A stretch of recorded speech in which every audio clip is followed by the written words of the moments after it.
어, 사람들은 모두 성공하기를 바랍니다. 잘 되기를 바랍니다.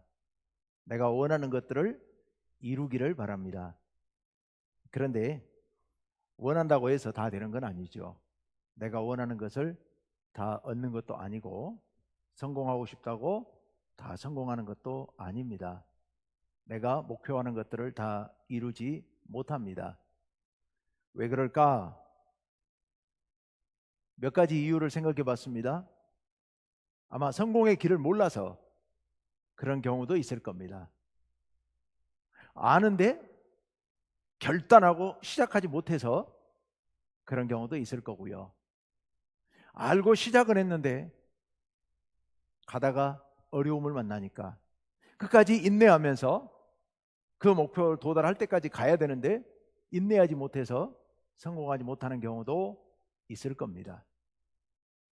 여러 가지 원인들이, 여러 가지 요인들이 개인마다 다 있겠지요. 그런데요, 우리의 신앙생활도 그런 것 같습니다. 우리의 신앙생활에도 우리가 이루려고 하는 그 목표가 있습니다. 우리의 신앙의 목표, 우리가 예수님을 닮아가는 것, 하나님 나라에 이르려는 것, 주님의 온전한 제자가 돼서 성결하게 되고 우리가 영화롭게 되는 것, 이런 것들 우리의 신앙의 목표인데, 자, 그 목표를 다 이루지는 못하죠. 왜냐하면 그 목표에 도달하는 방법을 모르기도 하고, 방법은 아는데 결단하고 실행에 들어가야 되는데 알기만 하지 못하는 경우도 있고, 알고 시작은 하는데 끝을 못 보는 그런 경우도 있는 것 같습니다. 우리가 신앙생활에서 원하는 목표를 온전히 이루도록 우리가 이 모든 것들이 다 갖춰져야 되는데요, 구체적으로 오늘 저녁에 우리의 목표가 뭐고 그 목표를 어떻게 이루어갈 것이며 그것을 위해서 어떻게 결단하고 어떻게 인내하며 이루어낼 것인지 우리가 같이 한번 깊이 생각하는 시간 되시면 좋겠습니다. 오늘 본문 말씀 우리가 잘 아는 말씀입니다. 몇 주 전에 2월 한 달 전쯤에 제가 설교했던 내용이기도 하고요. 그때는 마가복음 말씀을 드렸고 오늘은 이제 누가복음 말씀인데요. 예수님께서 제자들에게 너희 나를 누구라고 하느냐?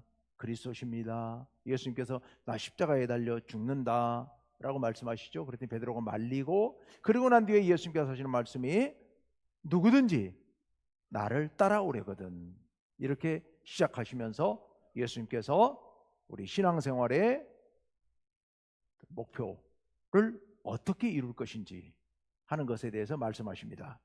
특별히 오늘 말씀 중에 가장 핵심적인 말씀은 23절 하반절부터 시작되는 말씀이죠. 같이 한번 읽어봅시다. 시작. 아무든지 나를 따라오려거든 자기를 부인하고 날마다 제 십자가를 지고 나를 따를 것이니라 라고 말씀하십니다.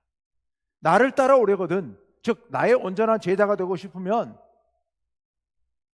여러분 예수님 따라가고 싶으시나요?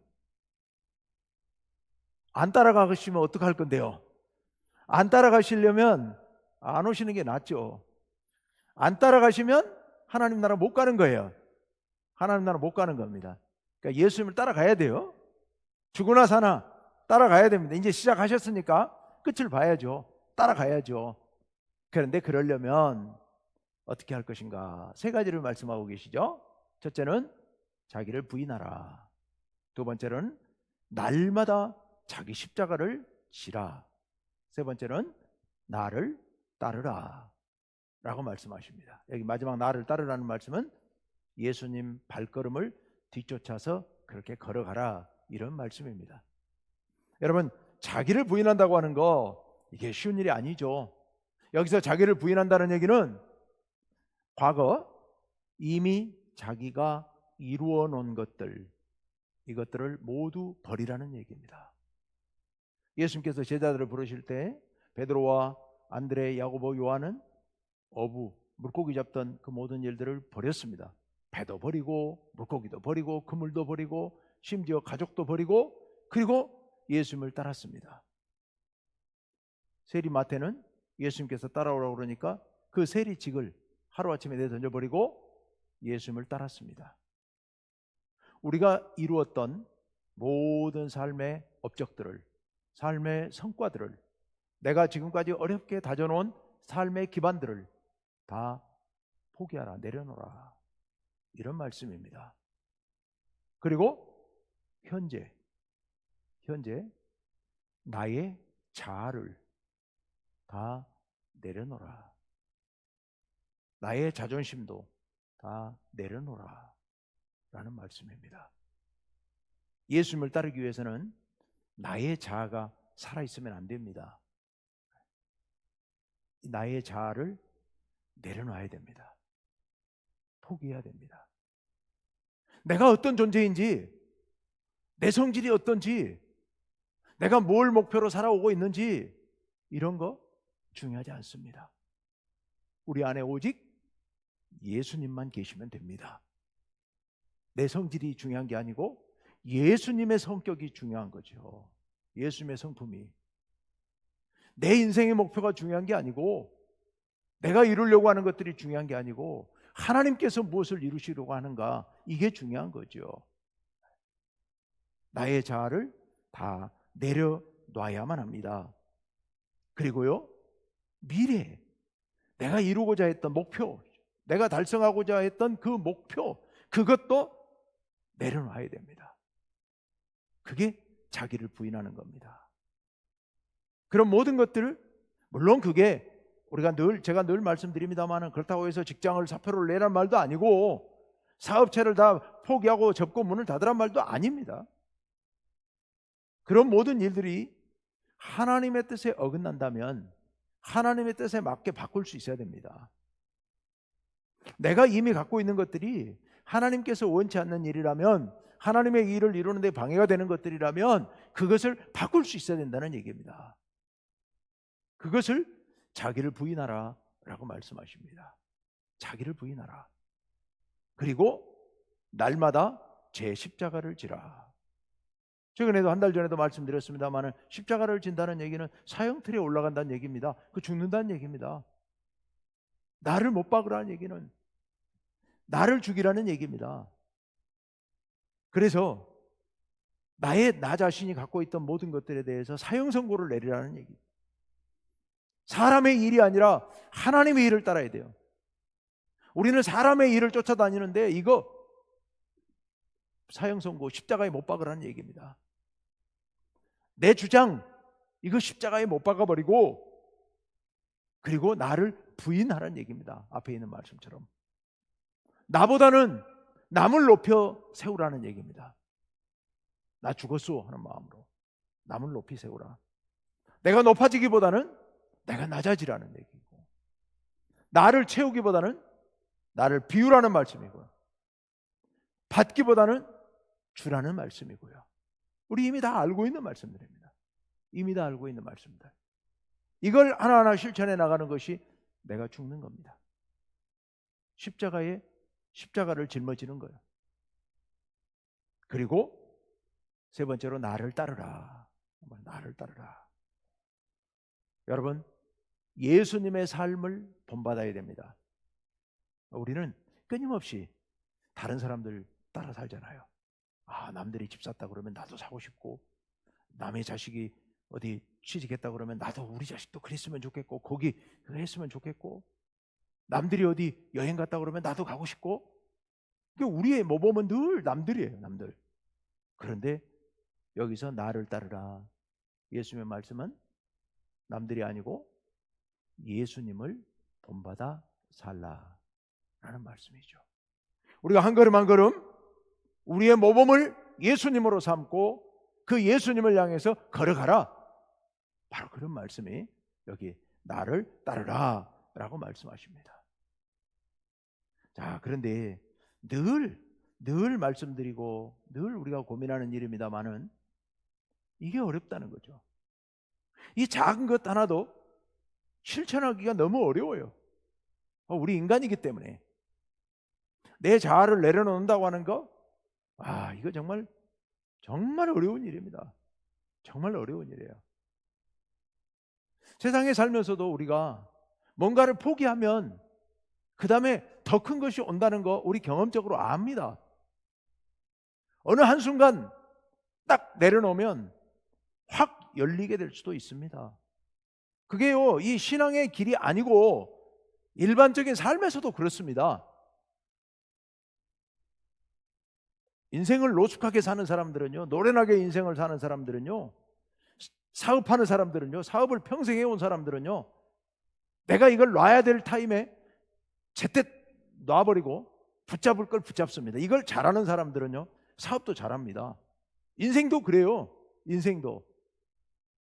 제가 살아오면서 제 인생에도 수없이 경험하는 것들이 그런 겁니다. 어느 순간 못 놓고 붙잡고 있으면 참 구차해요, 인생이. 한순간 턱 놔버리면 그냥 너무 편안해지고요, 전혀 새로운 길이 열려요.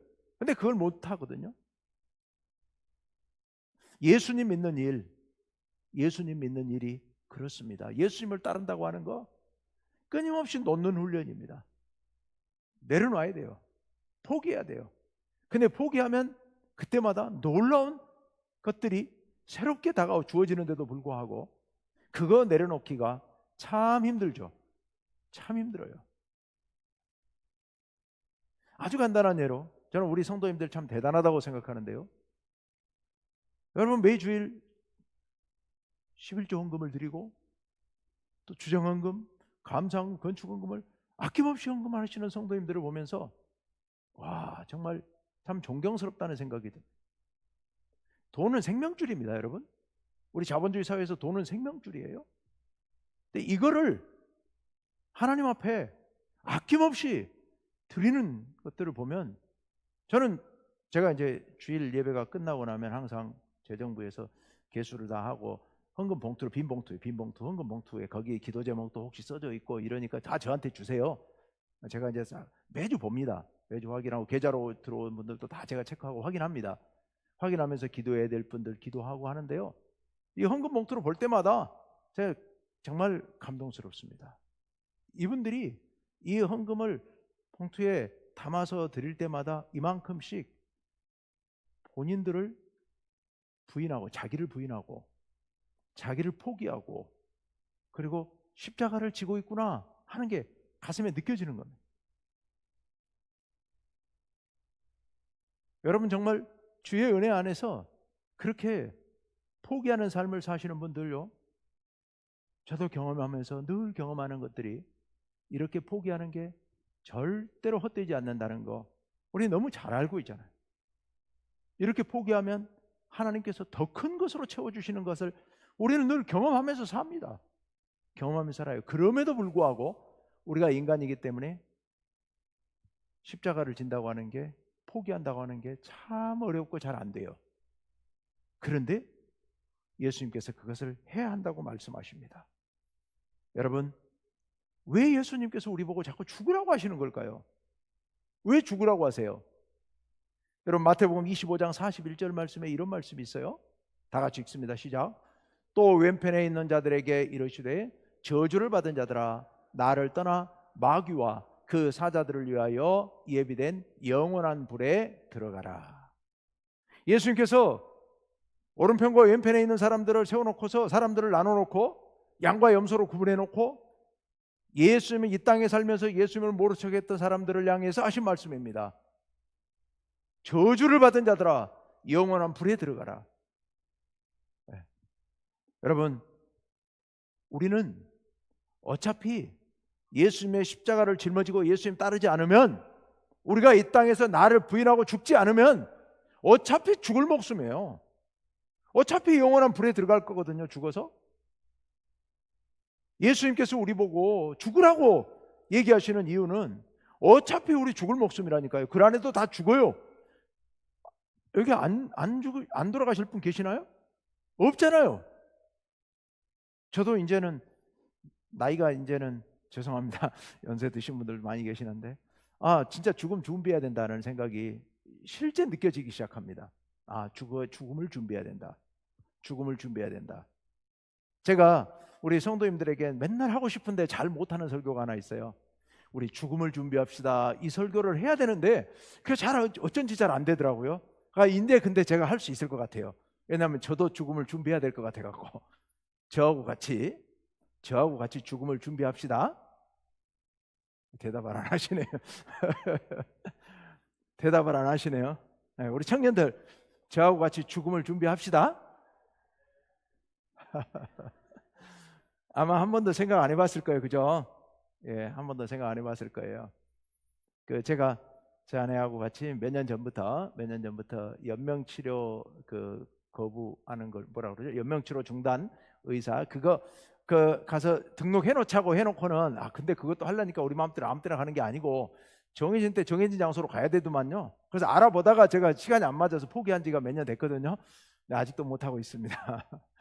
근데 준비하십시오. 그것도 준비하시고 유언장도 써놓으시고요. 유언장 써놓으셨어요? 유언장 써놓으셔야 됩니다. 어차피 죽을 거예요. 어차피 죽을 건데 여러분 예수님께서 우리 보고 십자가를 지라고 말씀하시는데요. 어차피 죽을 겁니다. 언제 죽어도 죽을 것. 예수님께서 그렇게 죽지 말고 그렇게 죽어서 영원한 심판의 불에 던져지지 말고 나와 함께 십자가에서 죽어서 하나님 나라 가자고 예수님 말씀하고 계시는 겁니다. 그러니 이거 못할 일이 없습니다. 사실 못할 일이 아닌 거예요. 그렇게 생각해 보면 어차피 죽고 그렇게 죽어갖고 지옥 가느니 차라리 예수님과 함께 죽어서 영광스러운 자리에 가면 그게 낫지 않겠습니까? 그래서 예수님 죽으라고 말씀하고 계시는 겁니다. 그렇게 죽으면요 에베소서 2장 5절 최근 설교에서 봤던 본문입니다. 에베소서 5장 2장 5절 다 같이 읽습니다. 시작. 허물로 죽은 우리를 그리스도와 함께 살리셨고 아멘. 아직 죽지도 않았는데 살리셨다고 얘기하고 계시죠. 이거 왜 그렇다고요? 확정적으로 말씀해 주시기 위해서 이미 과거의 일인 것처럼 말씀하고 계시는 거예요. 우린 예수 그리스도와 함께 죽으면 그리스도와 함께 다시 살려주실 줄로 믿습니다. 그거 하자는 겁니다. 예수님께서 자기를 부인하고 십자가를 지고 나를 따르라, 즉 죽어라 하고 말씀하시는 이유는 같이 살자고 말씀하시는 겁니다. 같이 살자고요. 같이 하나님 나라에 올라가자고 주님께서 말씀하고 계시는 겁니다. 같이 부활해서 영원한 생명을 누리자고요. 참 생명을 누리자고요. 여러분, 예수님께서 우리 보고 자기를 부인하고 십자가를 지라, 즉 같이 죽자라고 말씀하시는 이유는 세 번째로 에베소서 2장 6절 말씀을 한번 보십시오. 다 같이 읽습니다. 시작. 또 함께 일으키사 그리스도 예수 안에서 함께 하늘에 앉히시니 아멘. 이 말씀이 마찬가지로 이미 과거에 완성된 일인 것처럼 말씀하고 계세요. 우리를 하늘에 앉혀주신다는 얘기입니다. 하나님 나라에 앉혀주셔요. 그러니 우리 그걸 바라보고 십자가를 지자는 얘기입니다. 예수님의 십자가가 무서워서, 죽는 게 무서워서 그거 부인하고 자기를 부인하지 못하고 자기를 꼭 움켜잡고 있다가 마지막 날 죽어서 저 사탄이 던져지는 그 지옥의 불 가운데 던져질 게 아니라 지금 나와 함께 십자가를 지고 하나님 나라에 하나님의 보좌 옆에 같이 앉자. 예수님 말씀이 그런 말씀인 줄로 믿습니다. 그게 세상의 가장 큰 행복이에요. 그게 잘 사는 길, 가장 잘 사는 길인 줄로 믿습니다. 우리 이렇게 삽시다. 다시 대답이 줄어들 적으셨는데 우리 다시 한번 자기를 부인하고 우리의 십자가를 짊어지고 예수님처럼 그렇게 삽시다. 예. 제가 그렇게 삽시다 그러니까 그랬구나. 예, 그렇게 죽읍시다. 예, 우리 그렇게 죽어야 됩니다. 그렇게 죽으면 세상에서 가장 큰 복, 하나님 나라의 영광스러운 복을 누리게 될 줄로 믿습니다. 우리가 할 수 있을까요? 이제 마음은 그러는데 이게 진짜 할 수 있을까? 제가 예배 시간에, 설교 시간에 여러분들 맨날 그러겠다고 해놓고 집에 가셔서는 다 잊어버리시고 잘 안 되는 거 제가 알고 있습니다. 잘 알고 있어요. 근데 진짜 할 수 있을까? 고린도전서 15장 31절에 보면 바울이 이런 고백을 했어요. 같이 읽습니다. 시작. 형제들아, 내가 그리스도 예수 우리 주 안에서 가진 바 너희에 대한 나의 자랑을 두고 단언하노니 나는 날마다 죽노라. 아멘. 바울이 고린도 교회의 성도들을 향해서 내가 단언한다. 나는 날마다 죽는다. 난 날마다 죽는다 라고 고백하고 있습니다. 여러분, 바울이라고 뭐 특별한 인간은 아니잖아요. 바울도 우리와 똑같은 사람입니다. 바울이 날마다 죽는다라고 고백하고 있습니다. 우리도 할 수 있습니다. 할 수 있어요. 근데 사실은 장담할 사람이 아무도 없어요. 저도 장담 못하겠습니다. 진짜 할 수 있을까? 장담하기가 참 어렵습니다. 우리 너무 약한 존재들이니까요. 그런데요, 그럼에도 불구하고요, 할 수 있습니다. 할 수 있어요. 어떻게 하면 할 수 있느냐? 함께 하기 때문에 할 수 있습니다. 함께 하기 때문에 할 수 있어요. 함께 하기 때문에. 누구와 함께 하느냐? 여러분, 누구와 함께 할까요? 예수님과 함께 하는 것 길이잖아요. 예수님께서 십자가를 짊어지고 이미 가셨어요. 걸어가셨어요. 그 예수님께서 따라오라고, 이렇게 가면 된다고 예수님 말씀하시고 계세요. 그러니까 우리가 예수님의 길을 따라서 십자가를 지고 걸어가는 것은 예수님과 함께 걸어가는 길인 줄로 믿습니다. 우리 혼자 가는 게 아니에요. 예수님과 같이 가는 길입니다. 그러니까 갈 수 있습니다. 그러니까 갈 수 있어요. 예수님과 함께 가는 길이기 때문에 우리는 넉넉히 승리할 수 있습니다. 외롭지도 않고요, 힘들지도 않을 겁니다. 오히려 그 길은 가벼운 길일 수도 있습니다. 세상에 여러분이 지금 고생하면서 사는 길보다 훨씬 더 쉽고 가벼운 길일 수 있습니다. 괜히 겁먹고 있는 거예요. 우리가 괜히 겁먹고 있어요. 겁먹을 것 아무것도 없습니다. 예수님께서 우리들에게 말씀해 주셨거든요. 훨씬 쉽다고요. 그 말씀이 어디 나옵니까? 마태복음 11장 28절부터 30절 말씀에 그렇게 말씀하고 있죠. 다 같이 읽습니다. 시작. 수고하고 무거운 짐진 자들아, 다 내게로 오라. 나의 멍에를 메고 내게 배우라. 이는 내 멍에는 쉽고 내 짐은 가벼움이라. 아멘. 제가 중간중간 잘라놨습니다. 너무 길어서 한눈에 보려고. 수고하고 무거운 짐진 자들아, 다 내게로 오라. 그 다음에 빠진 구절이 내가 너희를 쉬게 하리라고 말씀하셨죠. 그러면서 나의 멍에를 메고 내게 배우라. 내 멍에는 어떻다고요? 쉽다. 내 짐은 가볍다. 네, 첫째 줄에 수고하고 무거운 짐진 자들아. 그 수고하고 무거운 짐이 뭐예요? 세상 짐이에요. 우리 인생의 무거운 짐들입니다. 여러분, 인생의 짐요 정말 무겁잖아요. 여기 뭐 가볍게 달랑달랑 다니시는 분 안 계시죠? 아무도 안 계실 겁니다. 제가 잘 압니다. 우리 성도님들의 개인 사정들을 제가 어느 정도 그래도 다 누구보다도 제가 잘 알고 있죠. 근데 어느 한 가정도 만만한 가정이 없습니다. 옆에서 보기에는 저 집은 부자고 저 집은 다 편안하고 자식들도 잘 되고 그러니까 아무 걱정 없는 것 같죠. 아니요. 어느 가정은 할 것 없이 인생의 짐이 너무도 무겁습니다. 그런데요, 예수님께서 말씀하시죠. 내 멍에는 쉽고 내 짐은 가볍다고요. 우리가 우리의 짐을 다 내려놓고 우리의 자아, 우리의 인생의 모든 업적들, 우리의 인생의 모든 목표들 다 내려놓고 예수님의 짐, 예수님의 십자가를 짊어지면 가볍게 갈 수 있을 줄로 믿습니다. 가벼운 것 같아요. 진짜 가벼운 것 같아요. 제가 살아보니까 그런 것 같아요. 제가 이제 여러분 잘 아시다시피 인생이 좀 막 변화가 좀 있었잖아요. 중간에 변화들이 좀 심했잖아요. 전 좀 주빌라, 어찌 생각하면 저 성격 옆에서 보면 다들 보면 굉장히 잠잠하게 살아가는 것 같은데 굉장히 유별난 성격이죠. 유별나게 살아왔죠. 학교를 간다 그랬다가 안 간다 그랬다가, 제가 저희 아버님 어머님 속 많이 썩혔습니다.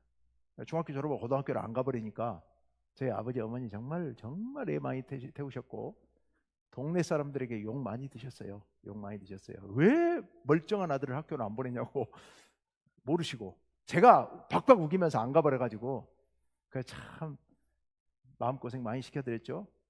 그러다가 또 학교 간다고, 또 이제 늦게 샀더니 학교 간다고 해갖고 이제 갔다가 신학교를 간다고 그랬다가 갑자기 그만두고 또 세상으로 나갔다가, 또 열심히 또 돈 번다고 또 잘 벌다가 갑자기 또 다 내버려 두고, 또 자식들 3명이나 딸을 3을 두고서 쟤들 한참 크고 있는데 그것도 다 놔둬버리고 또 신학교를 간다고 또 신학을 했다가 정말 왔다 갔다 하고 다녔는데요. 그런데요, 제가 살아보니까 겉에서 보기에는 이 목회하는 일이 어쩌면 가장 힘든 일일 거라고 생각할 거예요. 지금 우리 교회 여러 형편들이나 사정들이나 쉽지 않죠. 매일같이 말씀을 준비하는 일 정말 힘든 일이고, 성도들을 위해서 늘 제 삶에 걱정이 없으면 성도들의 삶이 걱정스러워서 또 그 걱정해야 되고, 늘 기도해야 되고, 정말 쉽지 않은 일입니다. 그런데 제가 살아보니까 목회하는 일이 제일 가벼운 것 같아요. 제일 가벼워요. 왜요? 힘들면 그냥 기도하면 돼요. 하나님께 맡기면 돼요. 하나님, 이 문제가 있는데 이거 어떻게 해요? 난 못하겠는데요. 그냥 그러면 됩니다. 그냥 그러면 하나님께서 이렇게 저렇게 요모로 조모로 다 해결해 주시고 끌고 가시는 것 같아요. 여러분 정말 감사해요. 여러분 하나님께 맡기면, 하나님께 다 맡기면요 쉽습니다. 내 멍에는 쉽고 내 짐은 가벼움이라 라고 말씀하시는 예수님의 말씀이 절대로 빈 말씀이 아닙니다. 수고하고 무거운 짐 끝까지 지고 가지 마시고, 이 쉽고 가벼운 예수님의 멍에를 메고 십자가를 메고 가시면 여러분 그게 참 행복한 길일 겁니다. 왜 그렇다고요? 예수님과 함께 가니까요. 그런데요, 예수님과만 함께 가는 게 아니고요, 또 우리와 함께 하시는 분이 계십니다. 우리 성령님께서 우리와 함께 해주십니다. 우리를 도와주시고, 우리에게 용기도 주시고, 우리에게 힘도 주시고, 우리에게 감당할 수 있는 능력도 허락해 주십니다. 성령께서 구체적으로 우리에게 지혜도 주시고요, 우리에게 기쁨도 주시고요, 그래서 행복하게 십자가를 지고 갈 수 있도록 우리를 인도해 주십니다. 혼자 가면 도저히 못할 텐데 성령께서 우리와 함께 해주시기 때문에, 함께 가기 때문에 넉넉히 감당할 수 있을 줄로 믿습니다. 그뿐만이 아니에요. 또 있습니다. 또 누가 있어요? 여러분들이 계세요. 우리 성도님들이, 함께 가는 우리 성도님들이 계세요. 혼자 가면 못하죠. 여러분들이 함께 계시기 때문에, 함께 기도하면서 함께 격려하면서 함께 손잡고 함께 가기 때문에 하나도 외롭지 않고요, 하나도 힘들지 않고요, 그리고 행복하게 갈 수 있을 줄로 믿습니다. 이게 사실이죠. 제가 목회하면서 늘 느끼는 게 그겁니다. 우리 성도님들이 늘 이렇게 마음을 하나로 모아주시니까 제가 얼마나 행복한지 모릅니다. 이러니까 고난의 길이지만 하나도 짐스럽지 않게 행복하게 갈 수 있는 거죠. 여러분, 우리의 인생길도 혼자서는 힘듭니다. 같이 가야 쉽게 갈 수 있죠. 그런데요, 십자가를 지고 예수님을 따르는 길, 이 참 생명의 길, 참 행복의 길, 그리고 참 영광의 길, 이 길을 걸어가는데요, 혼자선 한 발짝도 못 갑니다. 하지만 우리는 넉넉히 승리할 수 있을 줄로 믿습니다. 왜냐하면 그 길이 혼자 가는 길이 아니라 어떻게 가는 거니까요? 함께 가는 길이니까요. 함께 가는 길이니까. 누구와 함께 가니까요? 예수님과 함께 가. 예수님 이미 가셨어요. 또 누구와 함께요? 성령님과 함께 가는 겁니다. 세 번째, 누구와 함께 가요? 우리 모두 함께 가는 겁니다. 이 모든 과정에서 우리 하나님께서 우리를 우리와 동행하시며 우리를 이끌어 주시는 줄로 믿습니다. 우리 성도들이 한마음 한뜻되어 함께 가면 승리할 수 있습니다. 여러분, 우리 성도들이 함께 가되 특별히 우리가 함께 해야 될 일이 있습니다. 그게 기도하는 일이죠. 사도행전 말씀 우리 같이 한번 좀 띄워주세요. 사도행전 4장에 보면 예수님의 제자 베드로와 요한 붙잡혀 갔어요. 가서 재판을 받고 위협을 당하고 다시는 예수 그리스도의 말씀을 전하지 말라고 위협 협박을 받았습니다. 그리고 나와서 한 일이 여기 나와 있죠. 우리 수요기도에 했던 말씀인데요. 같이 한번 읽습니다. 시작. 사도들이 노임에 그 동료에게 가서 제사장들과 장로들의 이 말을 다 알리니 그들이 듣고 한 마음으로 하나님께, 그 다음에 이제 말이 풀려 있어요. 풀어져 있어서 제가 여기서 끊었습니다. 기도했다는 말씀이에요. 하나님께 아뢰했는데 그게 기도했다는 말씀이에요. 자, 사도들이 그 위협을 당하고 그 무서운 위협을 받고 그리고 나와서 한 일, 동료들에게 가가지고 다 말하고 난 뒤에 그 다음에 어떻게 했다고요? 한 마음으로 하나님께 기도했더니 성령께서 그들 가운데 임재하시고 그들이 힘과 용기를 내서 나가서 힘있게 하나님의 말씀을 전파했습니다. 그래서 수많은 사람들이 다 예수를 믿고 다시 한번 예루살렘 기독교 교회 공동체가 든든하게 서가는 놀라운 역사가 일어나게 됩니다. 이게 사도행전 4장 끄트머리에 나와 있는 말씀이죠. 여러분, 우리가 한마음 되어서 함께 기도하면 우리가 십자가를 짊어지고 주님께서 인도하시는 길로 나아가 승리할 줄로 믿습니다. 우리 이 시간에 오늘 이 말씀을 붙들고 기도하시기를 원합니다. 주님께서 걸어가신 십자가의 그 길을 우리도 가야겠습니다. 우리도 그 길로 걸어가서 참 행복을 누리고 싶습니다. 이 어려운 세상, 이 힘든 세상 살아가지 아니하고, 이 힘든 세상에서 고생하지 아니하고, 무거운 짐 짊어지고 신음하고 쓰러지지 아니하고 믿음으로 승리하겠습니다. 그렇게 해서 결국 참 생명을 누리고 참 영광된 하나님 나라에 들어가기를 원합니다. 그 일을 위해서 나아가겠습니다. 주님께서 우리와 동행하실 줄을 믿습니다. 성령께서 우리와 함께 하심을 믿습니다. 우리 성도들이 우리와 함께하니 용기를 내어 나아가기를 원합니다. 사도들이 위협받고 돌아와서 그들이 함께 모여서 이야기하고 한 마음으로 하나님께 기도할 때 하나님께서 놀라운 역사를 베풀어 주셨던 것처럼 오늘 우리들도 그렇게 주님의 뜻을 의지하면서 십자가를 짊어지고 나아가기를 원합니다. 우리가 한 마음으로 간절히 기도하면서 나아가기를 원합니다. 주님, 우리를 붙잡아 주옵소서. 우리 그렇게 기도하겠는데요. 먼저 우리 함께 찬양하고